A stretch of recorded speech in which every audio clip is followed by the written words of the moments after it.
उसे अभी पता चला है कि जो उनका लाइसेंस था वो सिर्फ उत्तर प्रदेश में ही यूज करने के लिए परमिटेड था। इसके पीछे कहीं ना कहीं खान सर का भी इन्वॉल्वमेंट है और उस पर अनुसंधान करने के बाद एक FIR रजिस्टर्ड हुआ 418/2026। फैजल खान और रोशन आनंद सर के मामले में अब नया डेट मिल गया है। इस केस में वही हो रहा है जो आप फिल्मों में देखा करते हैं, तारीख पे तारीख, तारीख पे तारीख। देखिए, आज कोर्ट में सुनवाई होनी थी और अगली तारीख जो है वह 3/7/2026 की मिली हुई है। देखिए रोशन सर के वकील ने क्या कुछ कहा, पहले आप इस बात को सुनिए। 2026 कदम कुआं थाना कांड संख्या 1 दर्ज हुआ था, जिसमें रोशन आनंद जो है वो बेगुनाह थे। बिना किसी प्रॉपर इन्वेस्टिगेशन का उनको जेल भेज दिया गया था। अनुसंधान पदाधिकारी के द्वारा कोई प्रॉपर इन्वेस्टिगेशन नहीं किया गया था और बहुत जल्दबाजी में उनको जेल भेजा गया था। उसके बाद जो एक वायरल वीडियो अपलोड हुआ सोशल मीडिया पे, पुलिस संज्ञान में लेती है कि इसके पीछे कहीं ना कहीं खान सर का भी इन्वॉल्वमेंट है और उस पर अनुसंधान करने के बाद एक FIR रजिस्टर्ड हुआ 418/2026, जिसमें खान सर के बॉडीगार्ड के द्वारा गोली चलाते हुए देखा जा रहा है। और उसी आधार पर जो है ये केस रजिस्टर्ड हुआ, जिसमें बॉडीगार्ड को जेल भेज दिया गया। और जेल भेजने के बाद अभी जो अनुसंधान के क्रम में जो मटेरियल रिकॉर्ड पे आया है, उससे अभी पता चला है कि जो उनका लाइसेंस था वो सिर्फ उत्तर प्रदेश में ही यूज करने के लिए परमिटेड था। और वो लाइसेंस जो उनको इशू हुआ था वो इसलिए हुआ था सिर्फ क्योंकि उनके पिताजी की हत्या कभी हुई थी और उनके प्रोटेक्शन के लिए वो लाइसेंस उनको प्रोवाइड किया गया। क्या लगता है कि समय सिर्फ बदलता जा रहा है, प्रोटेक्ट कर रहे थे उसी हथियार से? तारीख पे जी, तारीख जो उनको सेल्फ डिफेंस के लिए जो हथियार प्रोवाइड किया गया था उससे वो खान सर को प्रोटेक्ट पर निर्भर था। अगली सुनवाई की तो अब क्या अगली सुनवाई कब है? अगली सुनवाई के लिए जो डेट तय हुआ है वो 3/7 डेट आगे बढ़ गया, आखिर क्या जज साहब ने क्या कहा?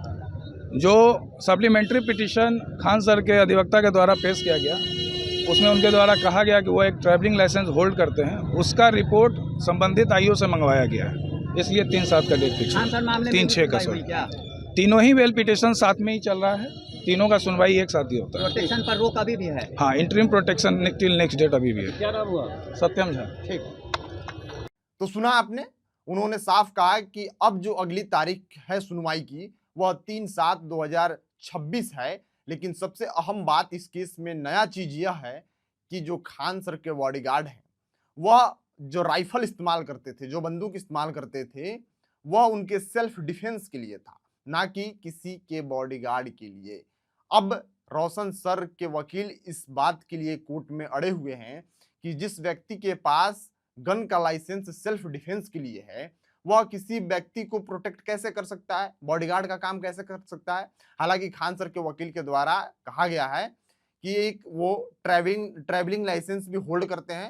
हालांकि उन्होंने पेश नहीं किया है, उनको समय दिया गया है कि जो ट्रैवलिंग लाइसेंस है गन का उसको कोर्ट में पेश करें। उसके बाद उन्होंने कहा कि देखिए, जो बॉडीगार्ड है उनके पिताजी की कभी हत्या हुई थी और इसके वजह से उनको सेल्फ डिफेंस के लिए उनको हथियार लाइसेंस के रूप में मिला था और वह जो लाइसेंस है वह सिर्फ उत्तर प्रदेश में वैलिड था। लेकिन ये जो कहानी है ये बिहार की है और बिहार में वो खान सर के साथ रहते थे और खान सर को उस गन से प्रोटेक्ट करते थे।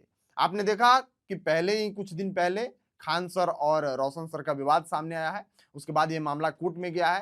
हालांकि खान सर के एक बयान पे रोशन सर को गिरफ्तार कर लिया गया, बाद में जो फुटेज वायरल हुई उसके आधार पर खान सर के दोनों बॉडीगार्ड को गिरफ्तार किया गया।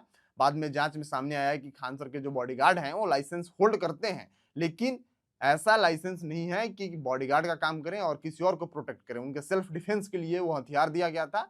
अब इस केस में नया मोड़ आ चुका है। आप क्या सोचते हैं इस केस में? अपनी राय प्रतिक्रिया कमेंट बॉक्स में लिखिएगा। मिलते हैं अगली वीडियो में, तब तक के लिए बने रहिए खबर पॉइंट के साथ। मैं शुभम उपाध्याय, बहुत बहुत धन्यवाद आपका।